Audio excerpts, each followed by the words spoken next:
Hi y'all, I'm Allison and today we are playing Just Spin It for my viewers. Heather, Christian for Life, she requested 5 spins and she's going to be the only one this month. What I'm going to do is spin the wheel. It'll give me a number which will lead me to a flower which will lead to a book.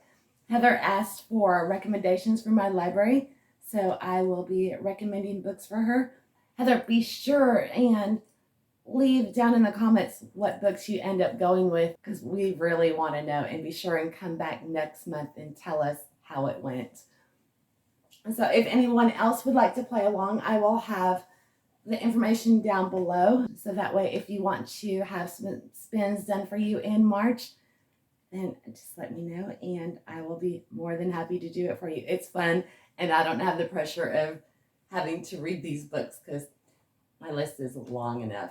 Be sure, if you're wanting to play yourself next month, to include what genres you prefer and which ones you would really rather avoid.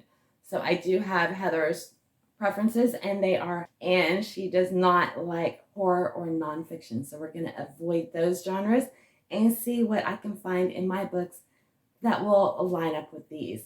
All right, but that's all we need to know. Let's get some spins going and see what the wheel has in store for Heather. So, Heather, are you ready?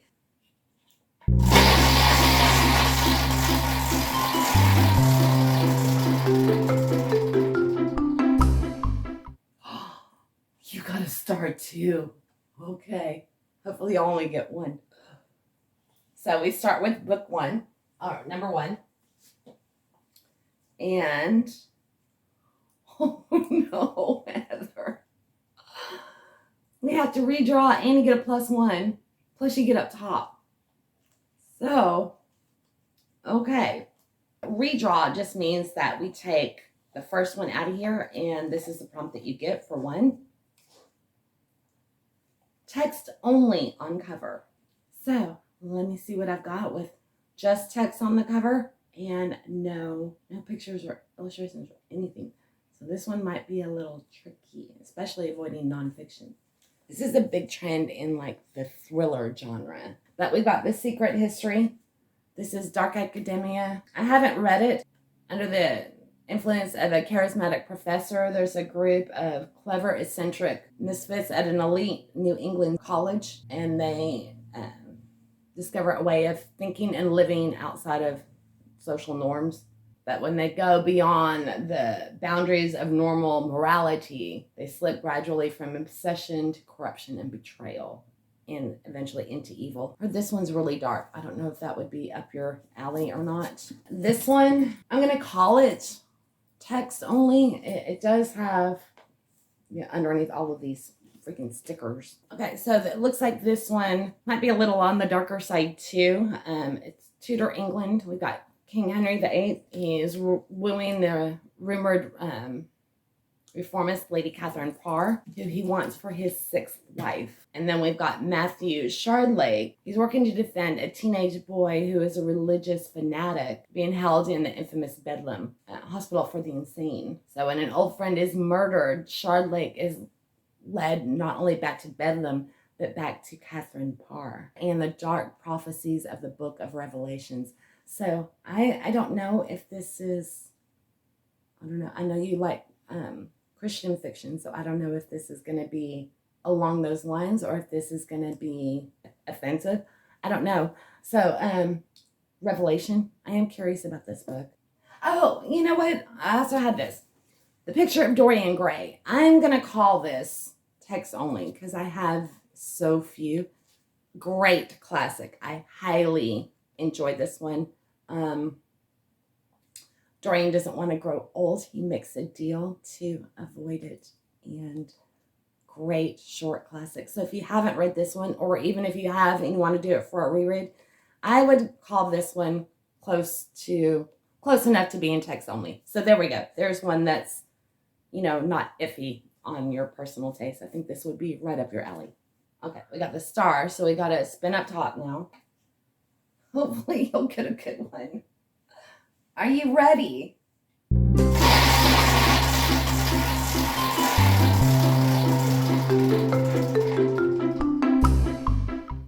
Okay, so you get the 5th star.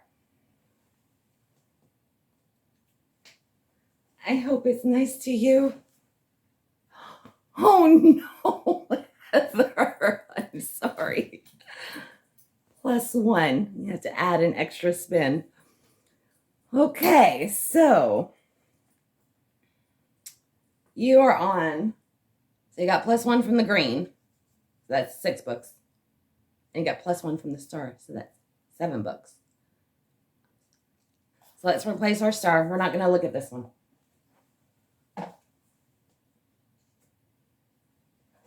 Heather, you may have gotten more than you bargained for, huh? And let's see, we're going to replace 1 with Owl Crate. So we're going to leave these down here as a reminder that I have to do extra. So ready for spin 2.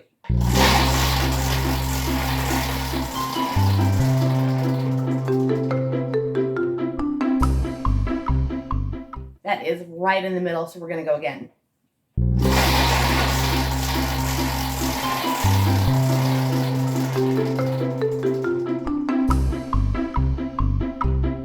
That one we're calling 10. It's within the black. Okay, hopefully it's going to be nice. Bird on cover. Okay, Heather, I'm going to recommend Midnight at the Blackbird Cafe. We've got a bird in the pie here.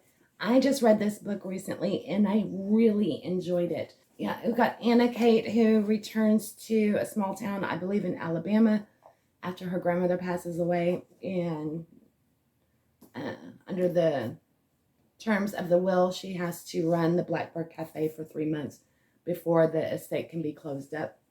And in that time, she falls in love with the town, the people there. There's a whole nother story going on concurrently with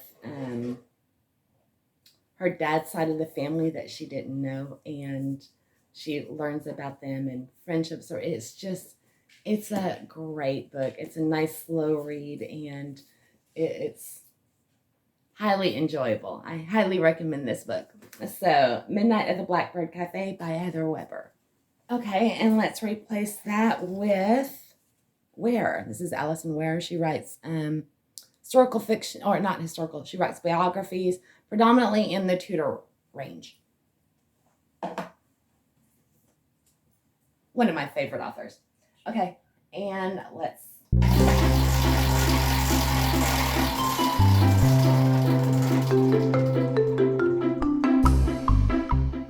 Number 16. Small Town.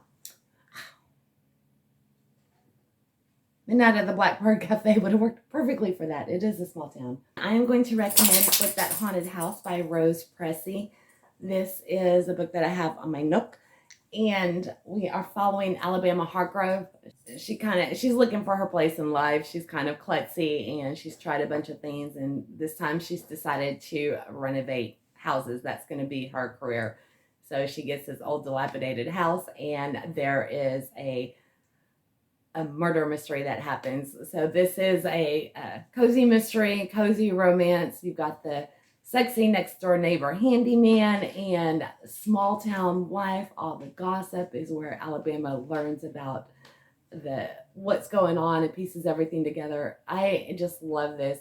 It starts out kind of really a little over the top with the caricatures, and but then it kind of tapers back from that, and I really fell in love with the characters. If you have read Janet Ivanovich, Stephanie Plum, Alabama kind of reminds me of her with a little bit of the bumbling, and she's just adorable. You can't help but be charmed by her. So that is definitely my recommendation for a small town. And let's replace it with Castle on Cover. Okay, we are on, let's see, that's 1, 2, 3, spin 4.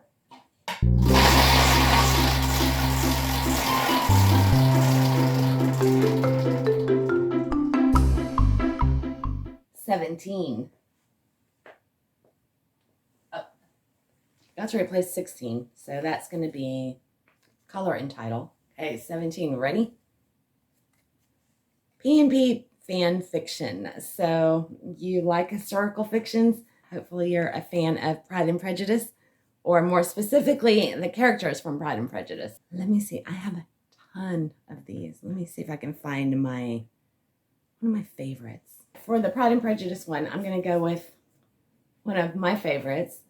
And this is by Pamela Aden. It's an assembly such as this, and this is a variation of Pride and Prejudice. So we get it from Darcy's point of view, and this is all about up through the assembly.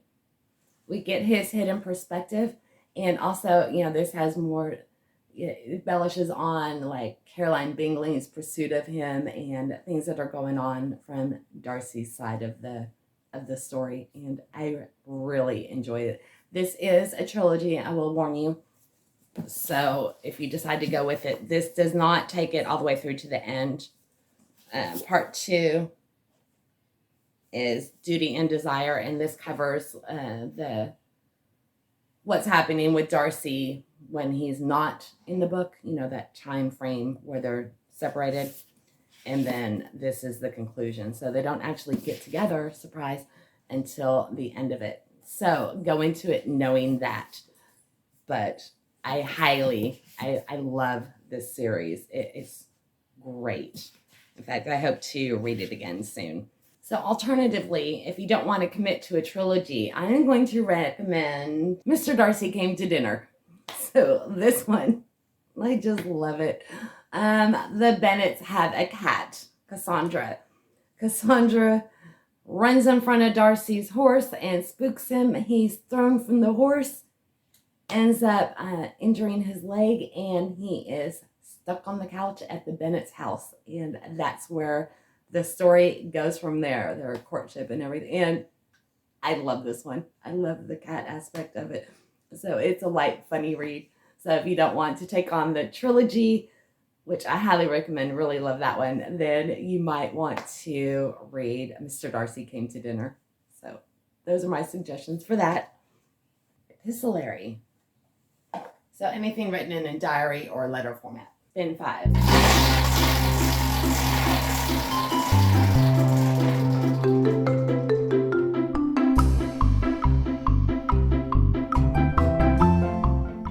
I think that we're going to respin that one.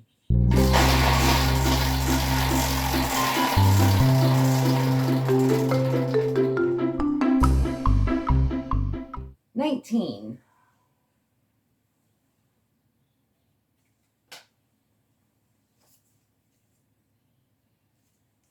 TBR Hobnail. These are rereads.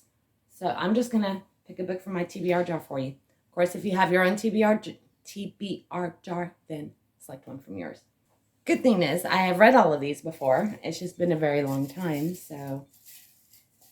And they're still on my shelves, which means they must be relatively good. All right, what are you going to get? Always so nerve-wracking. The Boleyn Inheritance, which works out because I know you like historical fiction. Okay, so this is about 3 women who share one fate, the Boleyn Inheritance. So these are the subsequent, or some of the subsequent wives of Henry VIII. Philippa Gregory, I kind of go back and forth with her on whether I enjoy her books or not. So I honestly don't remember if this is one that I particularly liked or not. I lately have found myself, I prefer the more clean romances. I'm not necessarily into erotica. Every now and then I'll read one, but I prefer things to be left to the imagination. So I don't know where this falls on that scale. I would assume it's on the lighter side. I know it's definitely not heavy erotica or anything like that. But anyway, so we've got the Boleyn Inheritance.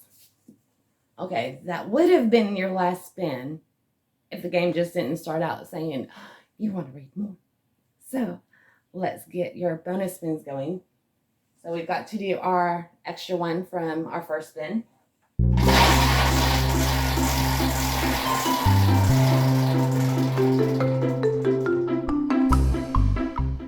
Number 13.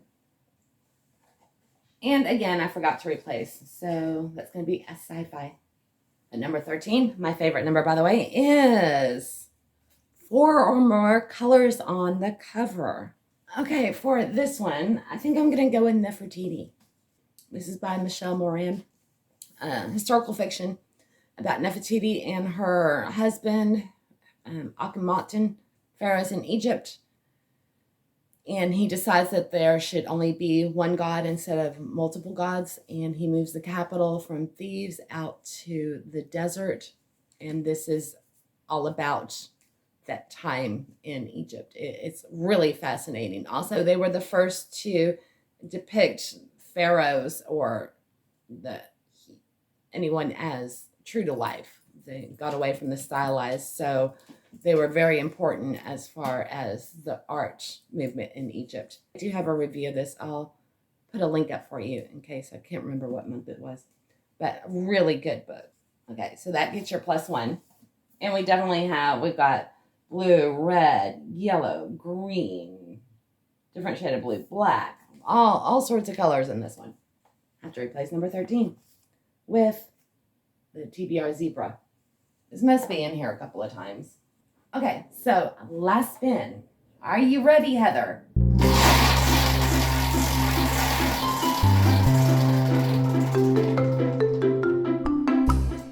Okay, number 5.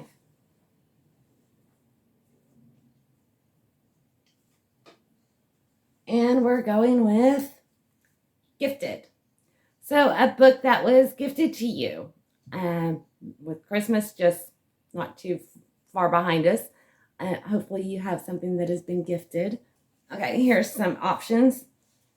These are for my daughter for Christmas. We've got Forest Born. And this is Fantasy, Captivating Tale of Magic, The Bonds of Family, and Finding One's Place in the World. To be born of the forest is a gift and a curse. So it's just gorgeous. Oh, there's a bird on the cover. I think, was that one of our prompts? Yeah. So there's another one for bird on the cover. I also got The Mysterious Society of Lady Scoundrels. So historical fiction. She's an ideal Victorian lady, but she's also a thief. She's forced to team up with her would-be assassin to save the woman who raised her. So I'm looking forward to this. And this is by India Holton. Okay, so these are the two from, that way I've been trying to find a fantasy for you. Forest Born and The Mysterious Society of Lady Scoundrels. So, of course, these are just suggestions. Read whatever you prefer. We're just going to narrow it down to these since I gave you some extra options. Plus, flip that haunted house. But here is my recommendation for you for this month. And I hope you're not scared away by the extra spins, but it was fun playing for you. If anybody else would like to play in March, like I said, be sure and leave your information down below. And I will see y'all in the next one. I will be playing my own TBR games and showing y'all my reading journal for the month. So I hope y'all enjoyed this. Have a good one, and I'll see you next time. Bye now.